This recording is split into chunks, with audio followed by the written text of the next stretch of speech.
19 minutos pasaron de las 11 en la mañana. Lo habíamos compartido al principio con respecto al tema de la fecha. A veces las fechas nos llevan a las efemérides nos llevan a recordar un episodio, y esos episodios muchas veces suelen tener como colorario justamente el momento del mismo. La famosa historia de Villiquen, pensando, si se quiere, en la historia, por ejemplo, de la Revolución de Mayo. Pero el trasfondo, lo previo, venimos más acá en el tiempo y pensaremos en el 19 y 20 de diciembre del 2001, el argentinazo, los muertos en la plaza, Pocho Leprati en Rosario, el estado de sitio, los cacerolazos. Pero el trasfondo, hace 5 días, el 25 de enero, se cumplieron 27 años del asesinato de José Luis Cabezas. Pinamar, un pozo, un forfiesta, fotógrafo, encadenado a su vehículo, lugar que conocía porque habitualmente hacía la temporada junto con su compañero Gabriel Michi de la revista Noticias, y la famosa foto a Alfredo Yabrán en la tapa de la mencionada publicación, la frase de Yabrán, el rol que ocupaba Yabrán, la pelea nada más ni nada menos entre Cavallo y Menem, ya Cavallo por afuera del gobierno de Menem, con respecto al tema de las mafias descriptas por Cavallo, Yabrán y el manejo del correo, y la frase aquella que resuena y que decía algo así como: sacarme una foto a mí es como pegarme un tiro. Tiro que después se terminó pegando a Yabrán, un año después suicidándose y alimentando el tema de los mitos en torno a está vivo, no está vivo, cajón cerrado. Bueno, y ahí empieza también a fecundar la leyenda. 30 de enero del año 2003. Si hablamos en contexto, hay dos imágenes de dos fotógrafos madrinenses que tranquilamente podrían llegar a ser parte de la punta de un ovillo de algo que, hablando de trasfondo, tiene un trasfondo que venía con el correr de los años, y ya estaremos explicando por qué. Pero nos posamos más o menos cerca de ese 30 de enero, nos vamos a enero del 2003. ¿Por qué nos vamos a enero del 2003? Porque en enero del 2003, en esa Argentina posterior al argentinazo, en esa Argentina de los 5 presidentes, en esa Argentina de el senador Eduardo Duhalde, después de la Asamblea Legislativa, asumiendo justamente como mandatario nacional y teniendo que adelantar las elecciones. Recordemos que de la Rúa debió completar, o el periodo de la Rúa era 1999-2003, de la Rúa se va en diciembre de 2001, es decir que hubiese quedado completar el periodo hasta diciembre del 2003, por ende las elecciones, si vamos a estos últimos años, podrían haber sido en octubre del 2003. ¿Pero usted recuerda cuándo fueron las elecciones del 2003? ¿O Bautista, que no había nacido, sabe cuándo fueron las elecciones del 2003? Las elecciones del 2003 fueron en abril, y eso tuvo que ver con el pedido de adelantamiento por parte de Duhalde, entre otras cuestiones ligadas a crímenes, por los crímenes de Custec y Santillán en el puente Pueyrredón en junio del año 2002.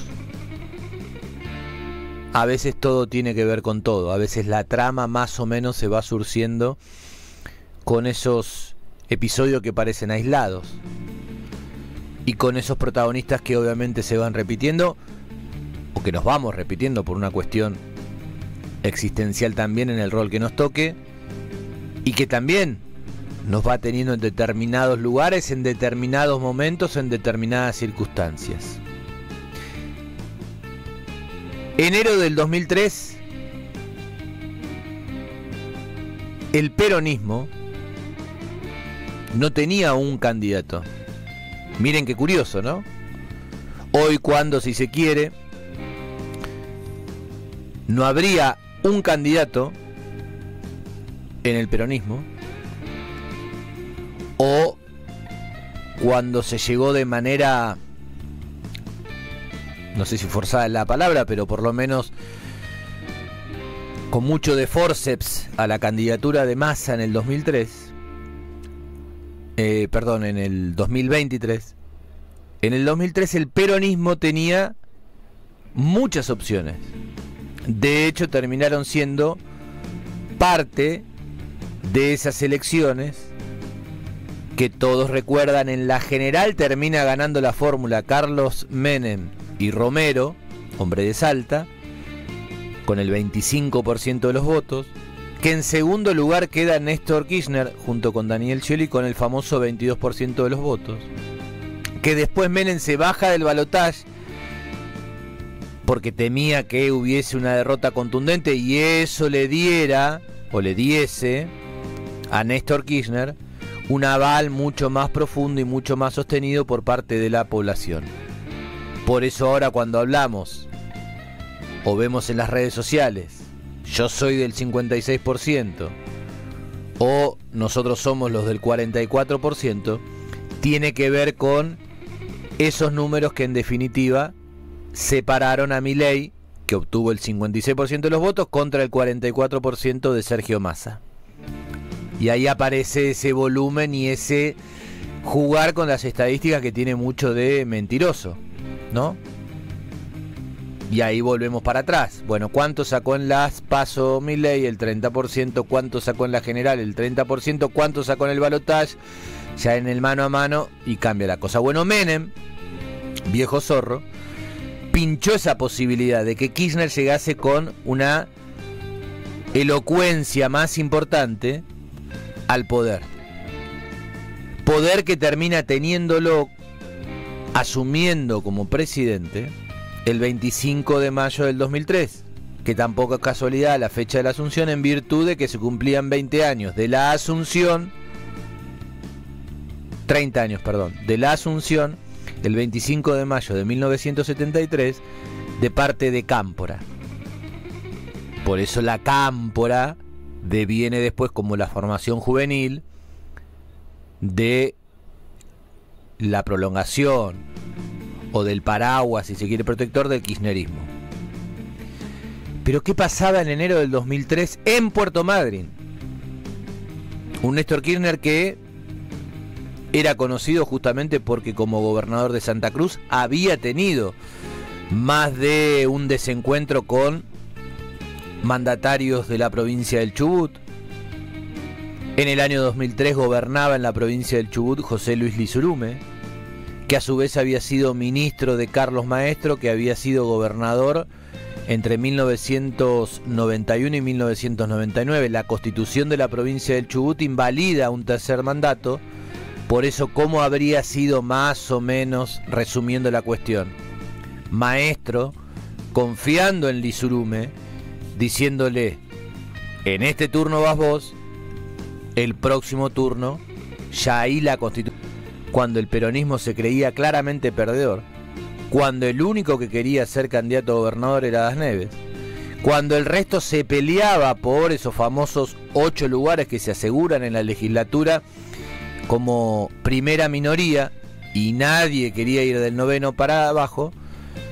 Bueno, como la vida puede tener cierto margen de guión, pero evidentemente no está guionada, y esos 20 puntos de diferencia que teóricamente Lizurume tenía en las encuestas se licuaron de tal forma que ya en noviembre del 2003, cuando se hacen las elecciones en la provincia del Chubut, con Néstor Kirchner ya habiendo asumido el Poder Ejecutivo Nacional en mayo del 2003, termina ganando Das Neves.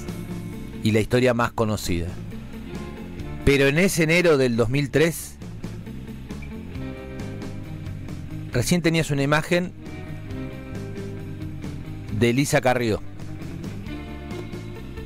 Una imagen mucho más adelante de ese enero del 2003. Esa es la imagen. Tiene que ver con el juicio que se realiza por el crimen de Cacho Espinosa. ¿Por qué está Carrió ahí? ¿Y por qué volvemos a esas dos fotografías icónicas de dos fotógrafos madrinenses?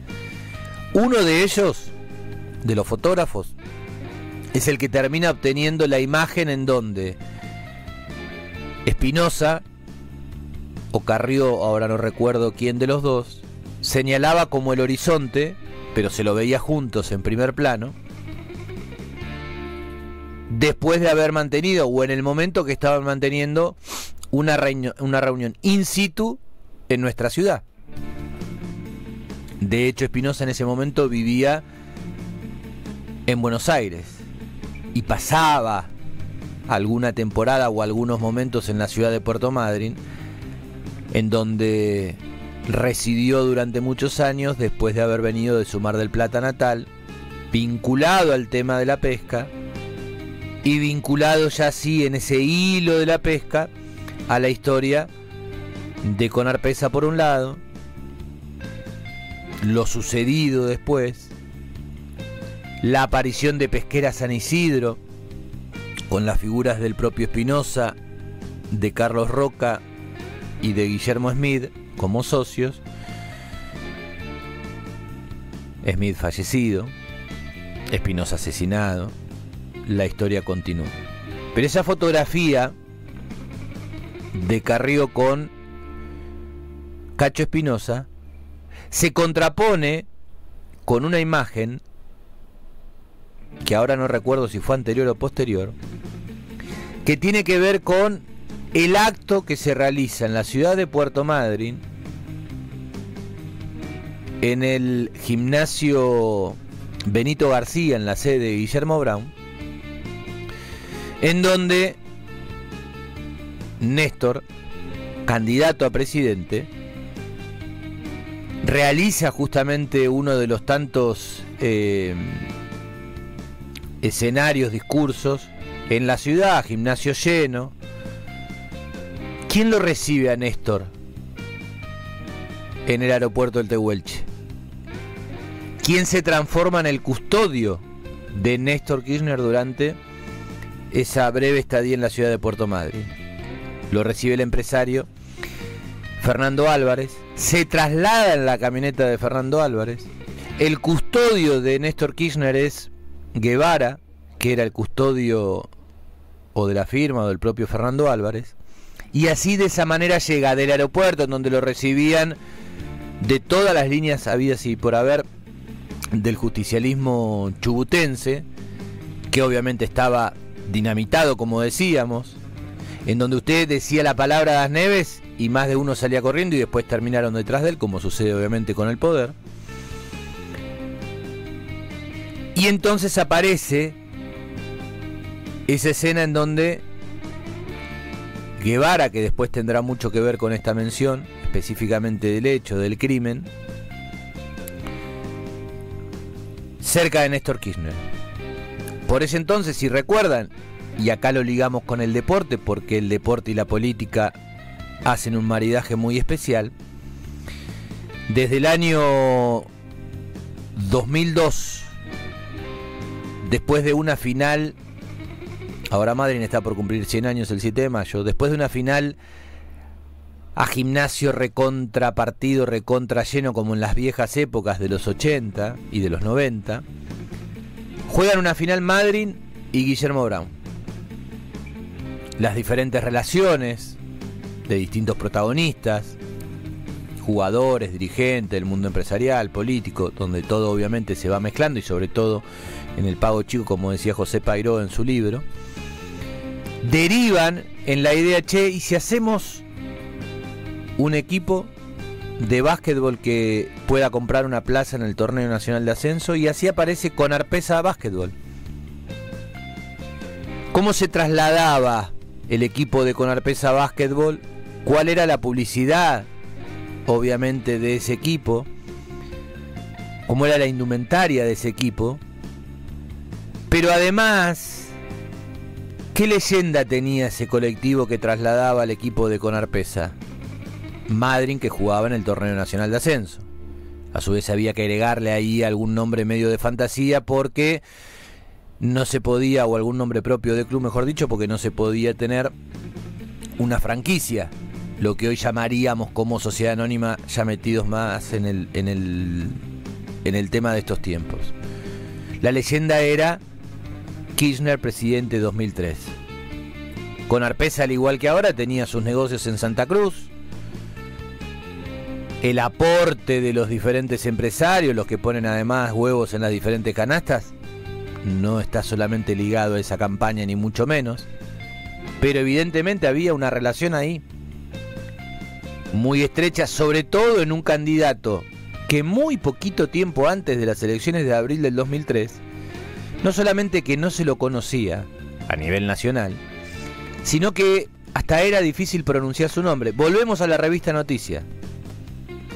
La revista Noticias hablaba, no mucho tiempo antes de abril del 2003, de que la intención de voto de Néstor Kirchner era del 7%. Y que una de las grandes dificultades que tenía la gente, entre otras cosas, era retener el apellido. Algunos le decían Kirchner, otros mezclarían alguna que otra consonante, etcétera, etcétera. Bueno, ¿qué termina necesitando Kirchner? Además del aval de Duhalde, la fiscalización de Duhalde. Pero ¿cómo llega Kirchner a ser el delfín o el apadrinado de Duhalde? Porque, entre otras cosas, quienes tenía Duhalde en su mente como posibles sucesores, entre ellos Reutemann, le iban diciendo que no. Bueno, siempre hay alguien más audaz. Y Néstor Kirchner dijo que sí. Y Néstor Kirchner terminó siendo presidente. Vamos al 30 de enero, un día como hoy, cerca de las 9:30 en la noche, más o menos a esa hora, capaz que alguito de claridad puede llegar a ver, depende la jornada, o recién comienza a ponerse la noche.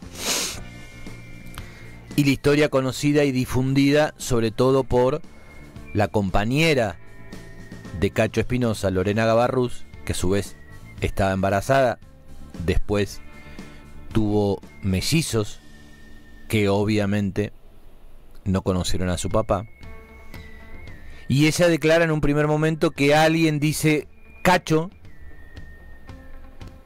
no recuerdo si una vez o más de una vez, e inmediatamente escucha la detonación de un arma de fuego.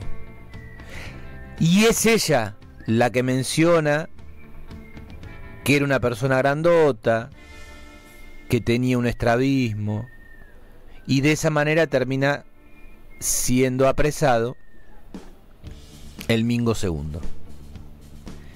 Ahora, volviendo al trasfondo, en aquel momento había dos juzgados de instrucción, el número 4 y el número 5.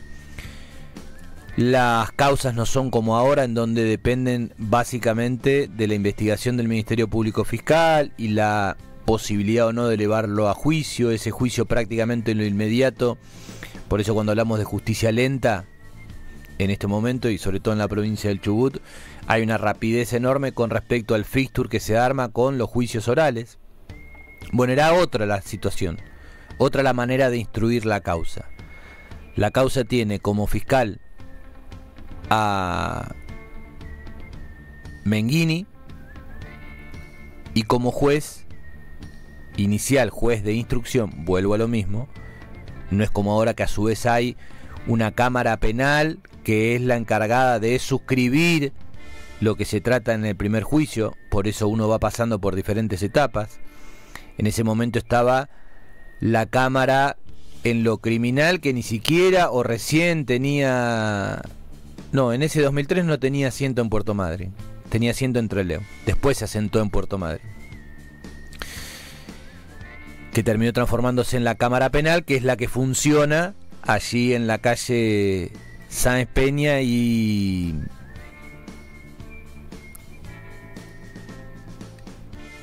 o San Martín y 28 de julio, donde estaba la carnicería Mansur. Fue tal el desaguisado que tiene que ver con la investigación y con lo judicial, que debe ser récord en cantidad de jueces y conjueces que pasaron por esa causa.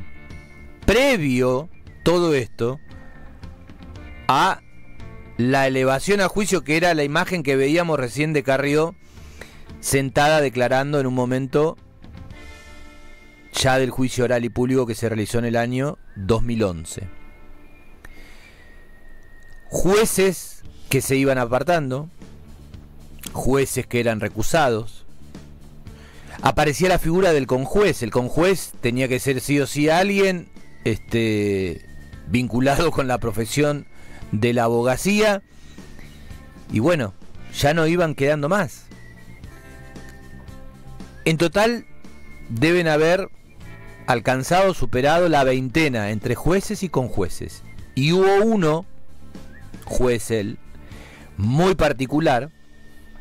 Por eso, entre otras cuestiones, está Elisa Carrió en esa declaración también, no solamente por aquella foto con Cacho Espinosa, sino porque en algún momento de la instrucción hubo un juez, el juez Meani, que había citado al propio Néstor Kirchner, que por entonces era presidente de la Nación, no recuerdo si no a Cristina, pero a alguien más del entorno de Néstor Kirchner, y a la propia Elisa Carrió.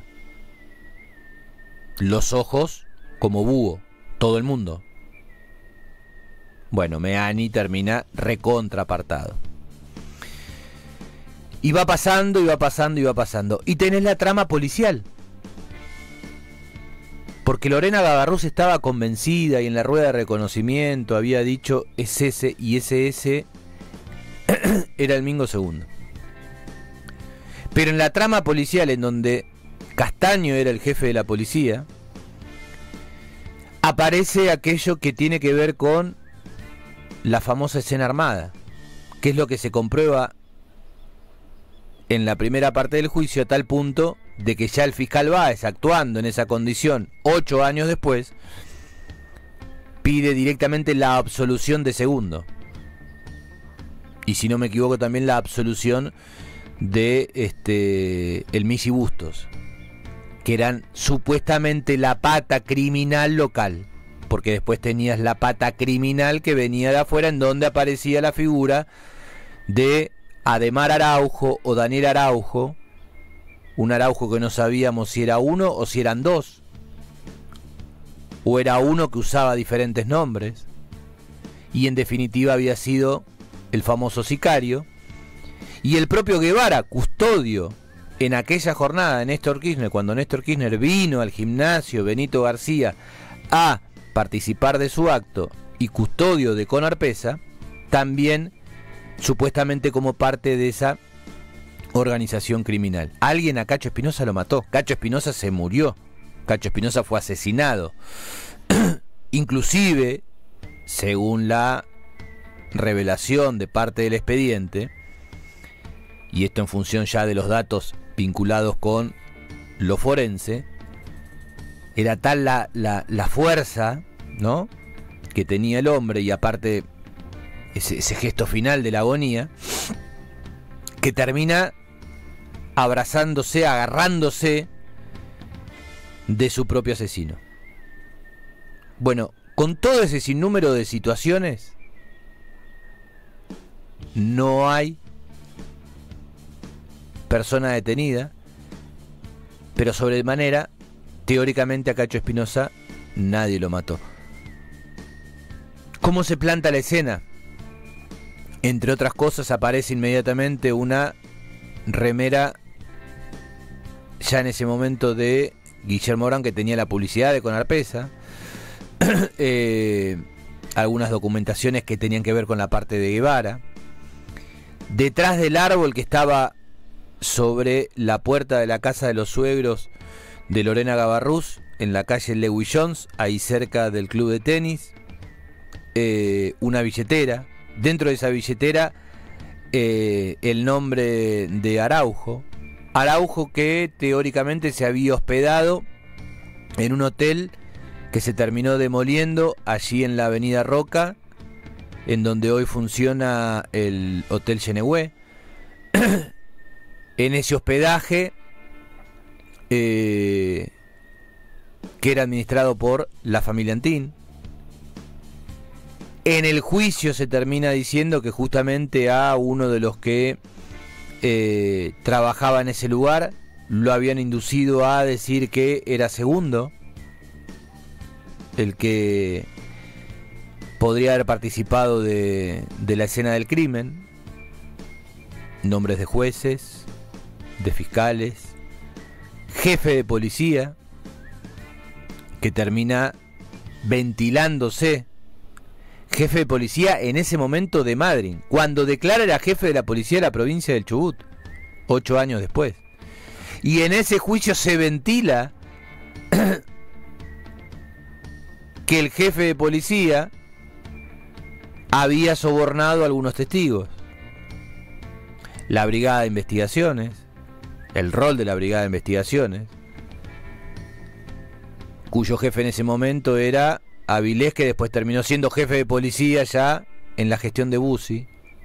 Y así es como se van mezclando los nombres a lo largo del paso, a lo largo del tiempo, a lo largo de la historia, y en donde muchas veces termina apareciendo el famoso perejil, la escena plantada y la historia supuestamente contada de una manera.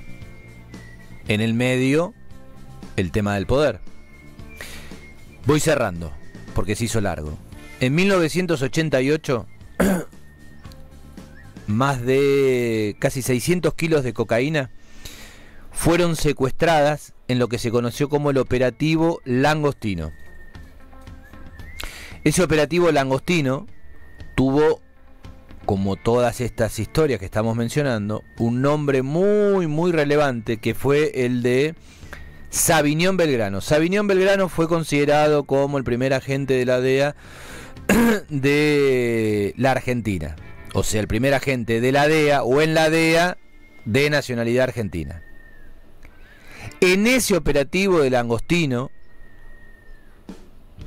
año 1988, uno de los que estaba implicado era el empresario Jorge Antonio. Acá se van a poner bien contentos los antiperonistas, porque Jorge Antonio fue justamente uno de los que se escapa de la cárcel de Ushuaia y uno de los que sostiene como paraguas económico a Perón justamente durante gran parte de su exilio de 18 años, sobre todo en su etapa en España. Jorge Antonio, empresario, la pesca, la familia Álvarez Castellano, la pesca, la relación comercial, Cacho Espinosa, trabajador de Conarpesa, la pesca, Cacho Espinosa que se va de Conarpesa, funda o cofunda otra empresa, se hablan de traiciones, se hablan de cuestiones obviamente ligadas no solamente al poder, al dinero, a la droga, etcétera, etcétera, sino también de cuestiones ligadas a lo más estrictamente personal. Se dan situaciones dentro de la justicia tan insólita como que Álvarez Castellano, papá, y Álvarez Castellano, hijo, terminan siendo absueltos antes de ser involucrados en la causa. Bueno, es un caso como para que tranquilamente se estudie. Madryn tiene una universidad, o dentro de la Universidad Nacional de la Patagonia San Juan Bosco funciona la Facultad de Derecho. Bueno, debería estudiarse este tema el del crimen del Cacho Espinosa y sobre todo obviamente la participación de la justicia o la no participación de la justicia o el entorpecimiento de la justicia, lo que quiera decir, porque esto derivó en un juicio oral y público en el año 2011 que tuvo una determinación, se termina corriendo por parte de la Fiscalía o se pide que se corra por parte de la Fiscalía a Domingo II, cuestión a la que se accede, termina siendo culpado, teóricamente queda como el asesino de Cacho Espinosa Araujo, Ademar Araujo, que a su vez decía que no, que en realidad había sido su hermano. Bueno, todo esto termina dando la vuelta en la Corte Suprema de Justicia y se realiza un segundo juicio en el año 2015. Es decir, que hubo dos, supuestamente, instancias máximas para poder determinar qué fue lo que sucedió el 30 de enero del 2003, quién en definitiva mató o quiénes fueron partícipes de el asesinato de Cacho Espinosa. Y sin embargo, esos dos juicios no bastaron, no fueron suficientes. Y a Cacho Espinosa teóricamente nadie lo mató.